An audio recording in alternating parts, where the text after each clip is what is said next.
देखो यार, पैसा कमाना मुश्किल है, लेकिन उस पैसे को सही जगह लगाकर उसे बढ़ाना उससे भी बड़ी चुनौती है।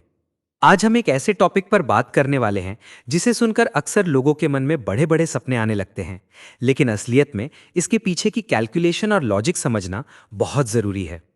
हम बात कर रहे हैं एचडीएफसी के एक ऐसे लमसम प्लान के बारे में जहां आपको बार बार पैसे जमा करने की कोई जरूरत नहीं होती। बस एक बार इन्वेस्टमेंट करो और फिर उसे बढ़ने के लिए छोड़ दो। अक्सर लोग मुझसे पूछते हैं कि क्या वाकई एक बार 1 लाख रुपए जमा करके हम आने वाले 10 या 20 सालों में लाखों करोड़ों का फंड बना सकते हैं? क्या ये सच है या सिर्फ सुनने में अच्छा लगता है?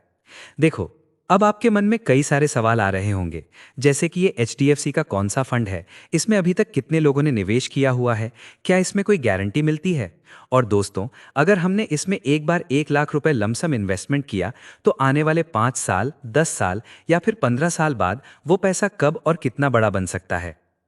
हमारे एक सब्सक्राइबर ने एक बहुत ही बढ़िया सवाल पूछा था कि क्या पिछला रिटर्न देखकर फंड चुनना सही है?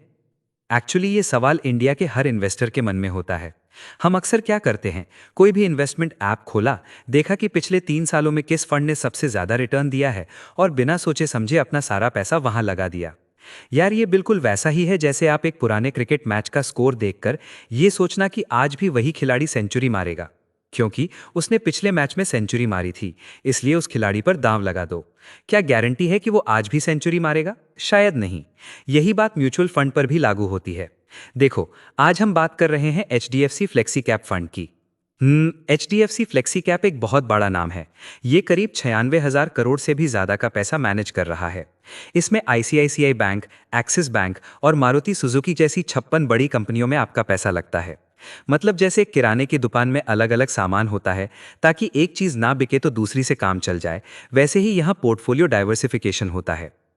इसका एक्सपेंस रेशियो 0.65% है, जो काफी ठीक है। अब उस सवाल पर वापस आते हैं कि पिछला रिटर्न देखना कितना सही है। देखो यार, पास्ट डेटा सिर्फ ये बताता है कि फंड ने मुश्किल वक्त में कैसा परफॉर्म किया। जब मार्केट गिरा था, तब क्या ये फंड संभल पाया था? अगर किसी फंड का ट्रैक रिकॉर्ड 10-15 साल का है और उसने हर मुश्किल दौर को पार किया है, तो वो एक भरोसेमंद इंडिकेटर हो सकता है। लेकिन इसे फ्यूचर की गारंटी मान लेना सबसे बड़ी भूल होगी। अक्सर बुल मार्केट में, मतलब जब मार्केट ऊपर जा रहा होता है, तो हर फंड अच्छा दिखता है। असली पहचान तो तब होती है जब मार्केट नीचे गिरता है। अब चलिए कुछ कैलकुलेशंस देखते हैं, ताकि आपको एक अंदाजा मिल सके।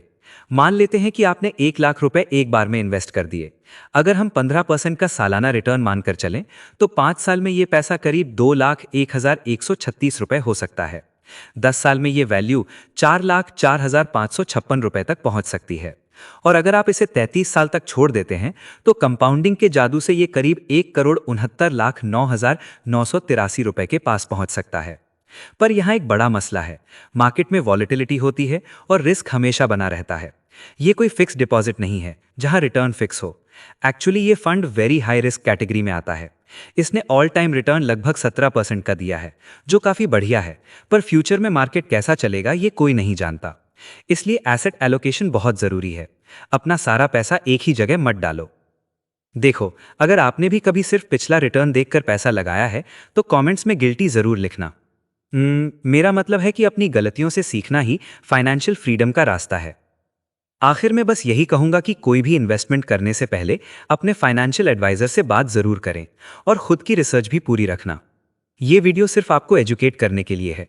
पास्ट परफॉर्मेंस फ्यूचर की गारंटी नहीं देता, इसलिए समझदारी से इन्वेस्ट कीजिए।